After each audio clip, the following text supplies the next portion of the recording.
Well, howdy Internet, this is Steve at 1000 Year Home. So I'm still waiting for my Tyvek suit so that I can finish up the insulation inside this thing. Even though it's spring, we had 102 today again. Woo, Texas. I love you, baby. It's 94 in the sun. So inside, I was doing 94-ish too, but 102 was the high. So it's evening now, and what I'm going to do is I'm going to saw up this lumber is so I could, each one of my, let me rotate. For those of you who have not seen this before.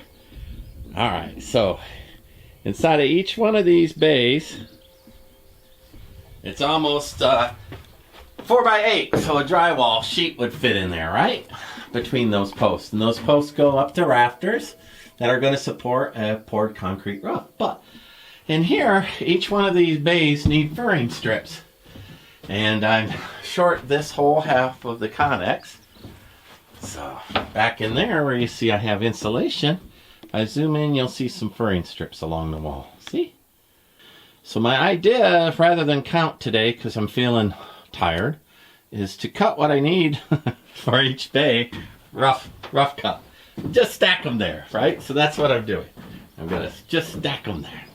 In fact, we'll start out right now so we all can get a feel for how I'm gonna stack them.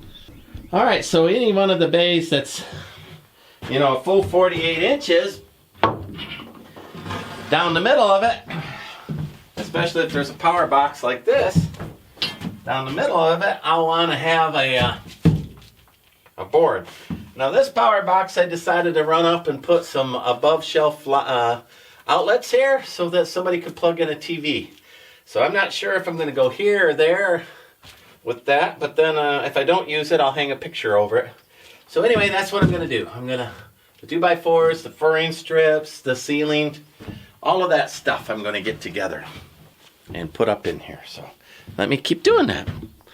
And I've got a full truck out there, so alright, so I need 4 2x4s, and then I need a 2x6 for the floor. I need some of those. You see along the floor I've got a little kick plate, so I'm missing a kick plate there and there and back around to there, so not many. And oh, and one kick plate way back here in this sink area. Kick plate there. No place else has got a kick plate. See? Hard to see in the dark, but yep, kick plates. Alright, so let me set up a saw and cut some of them bad boys up.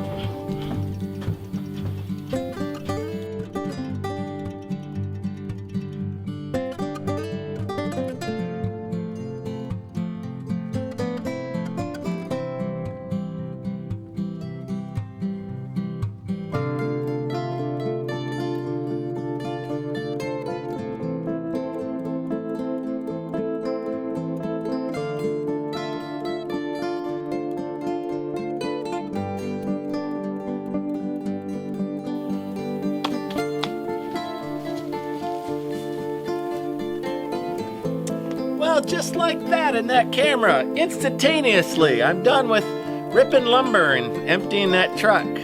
I got most of the furring strips done. I just need the back 2 bays that connect to the back door, and I need to fell some timbers and cut timbers for that. So I'm done as far as I can with furring strips.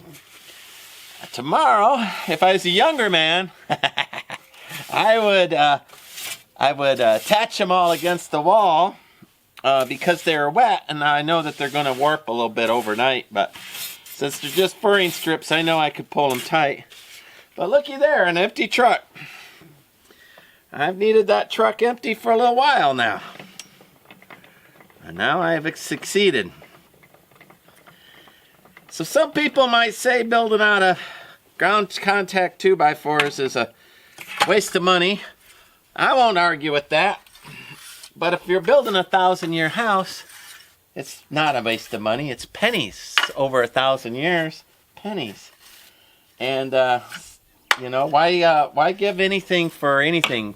Carpenter bees, anything to bore into. It'll all be covered up with drywall. Nobody can touch the timber.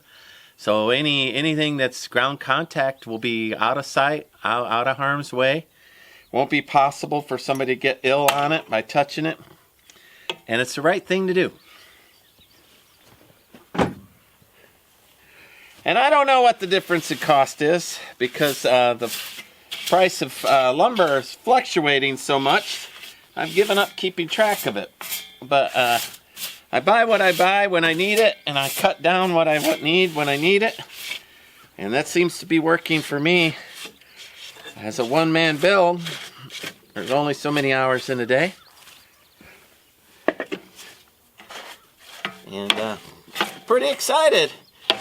So the reason why I'm working on this instead of working on the insulation is I ordered those Tyvek suits and they haven't come in yet. And it's just too darn hot for me to do the, work on insulation without a suit on. I can't wash clean enough. I can't.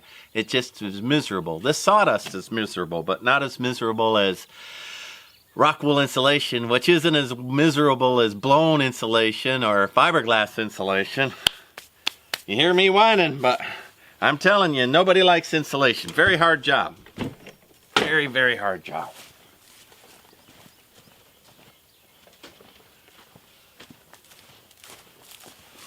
All right, well, you can see behind me the setting sun. I don't know, 10, 15 minutes left of it. Beautiful Texas sun. All right, and I'm definitely overheated. I can see in the camera I'm overheated. So I want to thank you for watching, subscribing, following me along. If building off grid excites you, then this is a good channel for that. If you just need somebody to fall asleep on who believes in you, that's me. I do. I believe in you. You can build a house. If I can, with my problems all by myself, then you can too. And I bet you it'll be a nice house too. Like, subscribe, follow me along. This is Steve, 1000 Year Home. I want to thank you for joining me. Bye.